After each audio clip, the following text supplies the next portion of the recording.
Praise the lord. ప్రార్థన ఆలకించువాడైన యేసుక్రీస్తు ప్రభులవారి శుభనామములో మీ ప్రార్థనలన్నీ ఆయన సఫలపరచును గాక. ఈ దినపు యేసయ్య జీవపు మాట 18వ కీర్తన 6వ చరణం. నా దేవునికి ప్రార్థన చేసి తిని. యేసు నామములో ప్రతి స్థలములో ప్రార్థన చేయుచు శుభమును పొందుకొని ప్రతి స్థలములో కాపాడబడుచు ప్రతి స్థలములో విజయోత్సవములతో ఊరేగించబడుచు ప్రతి స్థలములో యేసయ్య వలన ఆశీర్వదించబడుచు ఈ ఆత్మీయ యాత్రలో ప్రార్థనాపూర్వకముగా పరమునకు సిద్ధపడుచున్న నా దేవుని పరిశుద్ధ దైవ జనాంగమా, మనము నిత్యము ఆరాధించుచున్న యేసయ్య ప్రార్థన ఆలకించే దేవుడై ఉన్నాడు. కన్నులుండి చూడగల దేవుడు, చెవులుండి వినగల దేవుడు. మన ప్రార్థనల వైపు ఆయన కన్నులు చూస్తూ ఉన్నవి, మన ప్రార్థనలు ఆయన చెవులు వింటూ ఉన్నవి. అట్టి జీవము గల దేవుని యేసయ్యను కలిగి ఉన్న మనము ఎంతైనా ధన్యులం. యేసయ్యకే మహిమ కలుగునుగాక.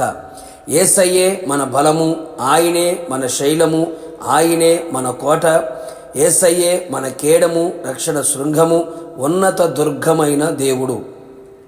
మన వ్యక్తిగత జీవితములో, కుటుంబ జీవితములో, చేయుచున్న సమస్త పనులలో, ఆత్మీయ జీవిత పయనములో నీవు ఎదుర్కొనే ప్రతి విధములైన శోధనలో, సమస్యలలో, శ్రమలలో, ప్రతికూలమైన పరిస్థితులలో ఎవరికి విన్నపించినా, తెలియచేసినా, అర్జించినా ప్రయోజనము శూన్యమే. మన బాధను చెప్పినా వినే దిక్కు లేదు. విని విసుకించుకునేవారు ఉన్నారు. విని పరిహాసము చేయుచున్నవారు అనేకులకు చెప్పేవారు కలరు. నీ బాధను, నీ వేదనను విని అర్థము చేసుకునేవారు, గుర్తించేవారు లేనేలేరు. ఇట్టి పరిస్థితుల గుండా నడిపించబడుచుంటివా నా దేవుని ప్రియులారా? అందుకే భక్తుడు, నా శ్రమలలో నేను యేసయ్యకు మొర్రపెట్టి తిని, నా దేవునికి ప్రార్థన చేసి తిని, ఆయన తన ఆలయములో ఆలకించి నా ప్రార్థన అంగీకరించెను. నా మొర్ర ఆయన సన్నిధిని చేరి ఆయన చెవులలో జొచ్చెను. ఉన్నత స్థలముల నుండి చెయ్యి చాపి నన్ను పట్టుకొనెను. ఆయన నన్ను ఆదుకొనెను, విశాల స్థలములకు తోడుకొని వచ్చెను. నా దేవుని ప్రియులారా, నీవు కూడా అలాంటి పరిస్థితుల్లో చిక్కుకొనిన, దారి గురి గమ్యమేమిటో అర్థము కాని పరిస్థితులలో, అయోమయ పరిస్థితుల్లో నిలిచిన యేసయ్యకే ప్రార్థించుము. ఆయనే నీకు దిక్సూచి, నీ రక్షకుడు, నీ విమోచకుడు. నీకు అన్ని విధములుగా చాలిన దేవుడై ఉండును.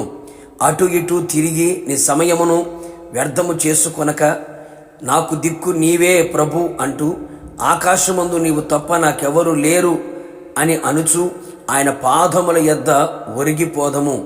ప్రేమ, కృప, కరుణ, దయ, వాత్సల్యత గల యేసయ్య నిన్ను దాటిపోక నీ చెంతకు చేరి నీ చింతలన్నీయు బాపును, నీ కన్నీళ్ళని తుడుచును, నీ కార్యములన్నీ సఫలము చేయును, నీ ఆపదలలో నుండి నిన్ను రక్షించును, అన్ని విధములుగా నిన్ను ఆశీర్వదించును, నీ కోరికని సిద్ధింపచేసి నీ ఆలోచన యావత్తును సఫలపరచును. ఓకమించిన ఘనకార్యములు నీ జీవితములో చేయును. ఆయన మహిమగల రాకడలో ఆయనతో సదాకాలం నిలుచున్నట్లుగా ఆయన చేయును. ప్రార్థన. కృపాసత్య సంపూర్ణుడమైన మా ప్రియ పరలోకపు తండ్రి, నీ పరిశుద్ధమైన పాదములకి కృతజ్ఞతాస్తుతులు చెల్లించుచు ఉన్నాం. ఎంతైనా నమ్మదగిన దేవుడవు, మంచి దేవుడవు, ప్రార్థన ఆలకించే దేవుడవై ఉన్నందుకు మిమ్మల్ని స్తుతించుచు ఉన్నాం. నీ ప్రజలు ప్రభా ఎలాంటి స్థితిగతుల మధ్యలో, ఎలాంటి పరిస్థితులలో మీ పాద సన్నిధికి చేరి మీ పాదముల పద్మములపై నిలిచి కన్నీళ్లతో మీ దగ్గర ప్రార్థన చేయుచు ఉన్నారో వారి ప్రార్థనలన్నీ కూడా మీరు ఆలకించమని, అంగీకరించమని, ఆశ్చర్యమైన కార్యాలు చేయమని కోరుతూ ఉన్నాం. ప్రభా మీకు స్తోత్రాలు. వారి దుఃఖం సంతోషంగా మార్చబడినట్లుగా, వారి శాపము కొట్టివేయబడినట్లుగా, చిక్కు సమస్యల నుంచి విడుదల పొందినట్లుగా, అపజయముల నుండి, ఓటముల నుంచి విడుదల పొందినట్లుగా గొప్ప కార్యములు చేసి ప్రతి స్థలములలో విజయోత్సవములతో ఊరేగించబడినట్లుగా మీరే ప్రార్థన ఆలకించే దేవుడిగా ఉండి ఘనమైన కార్యాలు చేసి మహిమ పొందమని మీకే ప్రజలని అప్పగించుకుంటూ పాదాల మట్టుకు తగ్గించుకుంటూ యేసు నామములో అడిగి పొందుకొని ఉన్నాము తండ్రి. ఆమేన్.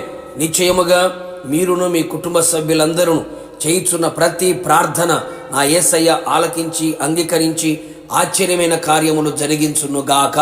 God bless you.